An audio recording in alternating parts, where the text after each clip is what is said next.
Hello and welcome to this week's Service Matters. There's a number of things that I'd like to discuss with you today.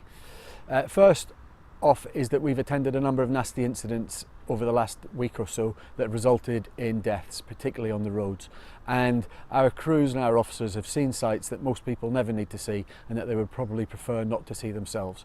Just wanted to remind people that it's okay to not be okay, and that to speak to colleagues, to speak to one of the mental health first aiders, a member of the VENT team, the 24-hour helpline and occupational health are all there to help. But by talking about these things, you won't be alone, and you will make sure that you try to avoid, or that you can avoid, long-term effects.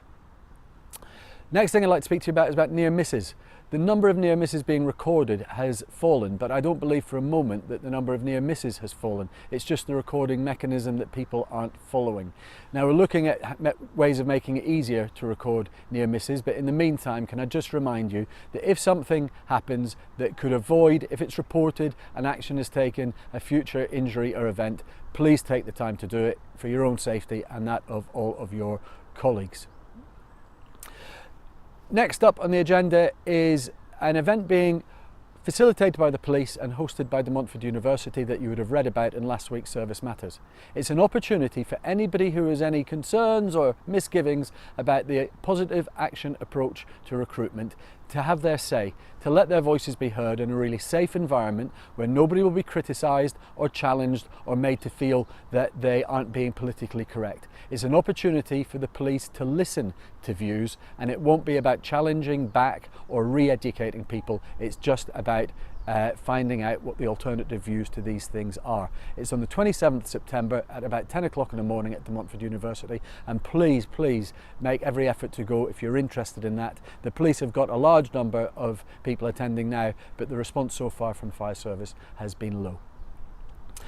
Next, I'd like to ask everybody to take the effort to read the last minutes of the Fire Authority, where the chairperson, Nick Rushton, makes his announcements at the beginning of the meeting and highlighted this time particular people and teams who he wanted to recognise as having done particularly good work. So it's worth taking a look, and it's worth seeing just how much the Fire Authority appreciate the efforts that we put in. And in the same vein, we had a wonderful letter yesterday from a member of the public thanking Andy Tedds for helping her at a recent automatic fire alarm.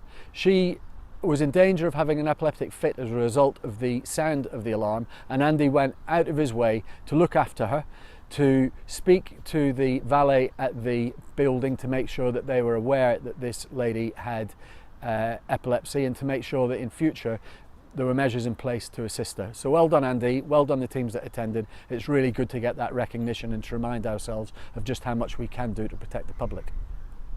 And finally, I've taken myself today to Watermead for a moment of reflection in the last of the summer sun, because today, as I record this, the 23rd of August, is the second anniversary of the sad death of Paul Wilkins at Castle Donington Fire Station.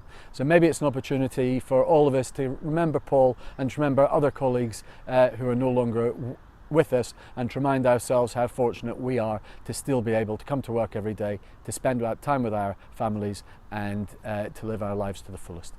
Thanks for listening, and we'll speak to you soon. Enjoy the bank holiday weekend and the last of the summer holidays.